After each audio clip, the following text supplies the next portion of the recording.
माझं शेंगदाण्याचं कूट पण संपलेलं आहे आणि आता भाजीला पण लागणार आहे, त्यामुळे मी जास्तीचे शेंगदाणे भाजून घेतलेले आहेत. हरभऱ्याची भाजी आहे ना छान उगवलेली आहे. आता तिची भाजी करण्यासाठी ना मी खुडून घेणार आहे. तर बाहेर गॅलरीमध्ये ना खूप ऊन आहे, त्यामुळे मी घरामध्येच उचलून घेऊन आली असं आहे. आता इथं ठेवलेलं आहे आणि आता भाजी खुडून घेते मी. बघू शकताय, बघा दाखवते मी तुम्हाला.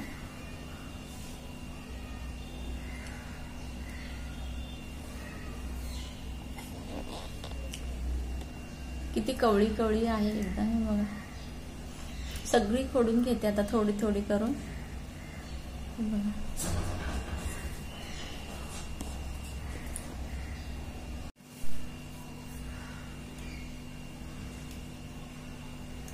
अशा पद्धतीने खोडून घ्यायचे आहे.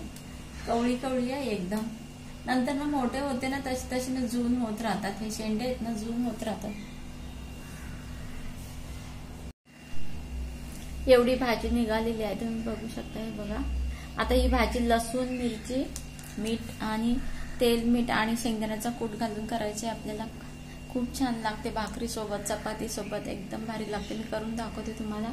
आता हे परत गॅलरीत नेऊन ठेवते. परत नवीन पानं आली की परत भाजी करायची आहे ना. मस्त आयडिया.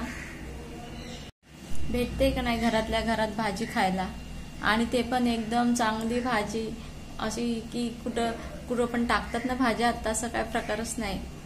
त्यामुळे एकदम असं खाताना एकदम मनापासून खायला मज्जा वाटेल. मला तर खूप आवडते ही भाजी. मी बघते ना कुठं पण टाकतात, काय पण करतात, परत एवढी धूळ असते, आळ्या पण असतात त्या भाजीमध्ये. तर म्हणून मी हे आयडिया काढली. मला आई अशी बोलली, थोडे तुला आवडते तर मग कुंडीमध्ये चणे लाव, मग अशी भाजी येईल आणि कर आणि खा. नमस्कार सगळ्यांना. आज तर मी व्हिडिओ बनवणारच नव्हते. ही काल मी दाखवलेली भाजी होती. आता दिसेल तुम्हाला आधीच्या व्हिडिओमध्ये मी काल काढून दाखवली होती. नंतर मी फ्रीजमध्ये ठेवली, कारण काल मी खूप थकली होती आणि आज तर त्याच्यापेक्षा जास्त थकले, कारण मी आज सगळ्या काचा पुसून काढल्यात. हॉल, बेडरूम स्वच्छ केलेला आहे, कारण हळदी कुंकू आहे, त्यामुळं स्वच्छ तर घर करायलाच पाहिजे. तरी सुद्धा मी व्हिडिओ बनवायला घेतलाय. तर हे खूप सोपं आहे, त्यामुळे करायला घेतलेलं आहे.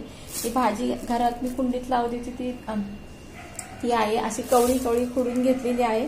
आणि ना आता इतकं छान वास येतोय ना असा हरभऱ्याच्या भाजीचा. काही लोक ह्याला चण्याची भाजी पण बोलतात, आणि खूप कवळे कवळे देतात. बघा, हे बघा, तुम्हाला दिसत असतील. जशी शेतात येते ना, जशी शेतातली भाजी असते ना, तशीच सेम भाजी आहे.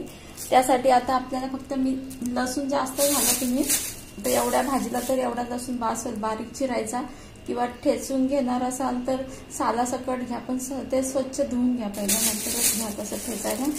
आणि हिरव्या 4-5 मिरच्या घेते.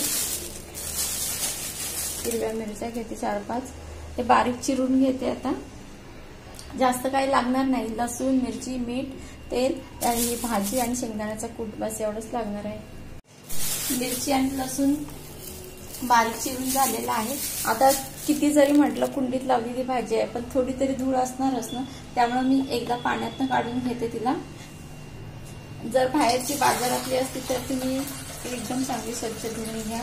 जोपर्यंत निव्वळ पाणी येत नाही तोपर्यंत धुवून घ्या, कारण शक्यतो ही भाजी जास्त धुवत नाही. त्याचं आंबटपणा असतं ना, तो पाण्यामध्ये निघून जातो. पाण्यातनं काढून घेतलेलं आहे हे बघा.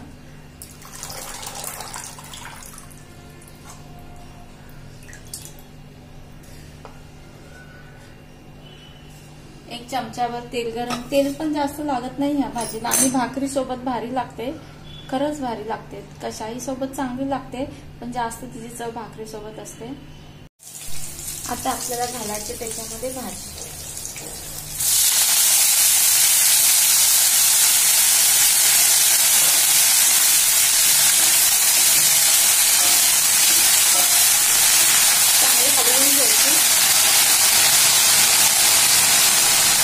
ठेवायचे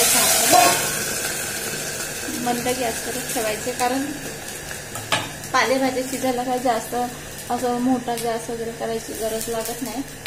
असं शिजून जातं. फक्त त्यातलं जे पाणी सुटलेलं असतं ना ते आटायला पाहिजे, बस एवढंच. मग भाजी तयार राहते. आता एक 2-3 मिनिटं असंच ठेवून द्यायचे आपल्याला. 2-3 मिनिटांनंतर भाजी चेक करूया. अजून थोडं पाणी आहे भाजीमध्ये. पाणी आटलं की आपली भाजी तयार. एवढं ठसका लागतोय ना, मला बोलायला पण सुचत नाही. तर बघू शकता तुम्ही बघा, पाणी अजून आहे. ते आटलं की मग भाजी तयार. मग शेंगदाण्याचा कूट घालायचा. शेंगदाण्याचा कूट घालताना कधी पण सगळं भाजीतलं पाणी आटल्यानंतरच घालायचं शक्यतो पालेभाजीमध्ये. आता परत झाकण ठेवून घेते. इतका छान वास सुटलाय ना, अगदी मस्तच वाटतं. मला तर वाटतं कधी खाते. भाजीतलं सगळं पाणी आटलेलं आहे. आता घालते 2 चमचे शेंगदाण्याचा कूट. कूट घातल्यावर पण चांगलं हलवून घ्यायचं. सगळ्या भाजीला लागेल कसं करायचं आपल्याला. भाजी तयार आहे. खरंच खूप ठसका लागतोय जाम, माहितीये का. मला बोलायला अजिबात होत नाही. मी आत्ताच्या आत्ता 2 टाइम व्हिडिओमध्ये तसं बोलली. आपली घरात लावलेली चण्याची भाजी, म्हणजे आम्ही तर हरभऱ्याचीच भाजी बोलतो, पण चणे लावल्यावरच ही भाजी येते ना. त्याची रोपं तयार झाल्यावर कवळी कवळी पानांची भाजी. किती हायजेनिक भाजी आहे बघा. नाही खताचा वापर ना, कशाचा वापर ना, काही नाही काय. म्हणजे असं कुठे पण भाजीवाले भाज्या टाकतात तर तसला प्रकारच नाही या भाजीच्या पाठीमागे.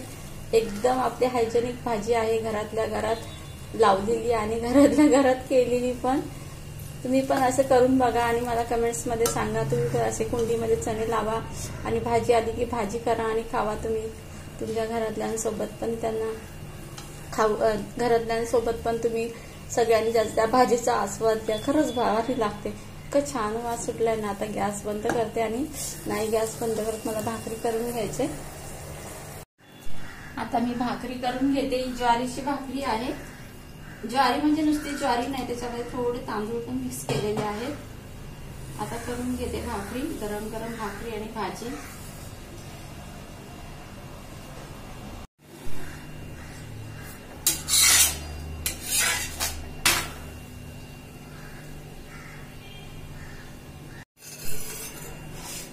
एक बाजू भाजून झालेली आहे. आता दुसरी बाजू. आता तिथं कच्चे असेल तिथं भाजून घ्यायचे मोठा गॅस करून.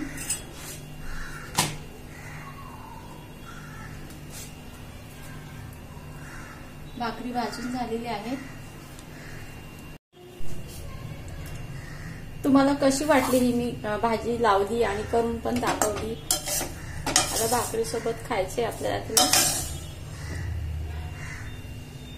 गरम गरम भाकरी आणि चण्याची भाजी, हरभऱ्याची भाजी, ओल्या हरभऱ्याची भाजी. बघा किती सुंदर दिसते. तुम्हाला जर हे आवडलं असेल, मी केलेलं भाजी लावली केली आणि तुम्हाला दाखवली पण, तर हे आवडलं असेल तर माझ्या चॅनलला सबस्क्राईब करा, लाईक करा आणि असंच तुमचं प्रेम राहू द्या, आशीर्वाद राहू द्यात. असं नसतं की आम्ही जे छोटे युट्यूबर किंवा मोठे जे कोणी असतील ते छोटे असू नाही तर मोठे असू दे, सगळ्यांचं मेहनत तर सगळे करतात, कोण करत नाही असं नाही, पण त्या मेहनतीला जोड आशीर्वाद तुमचाच असतो. चला तर मग बाय, टेक केअर.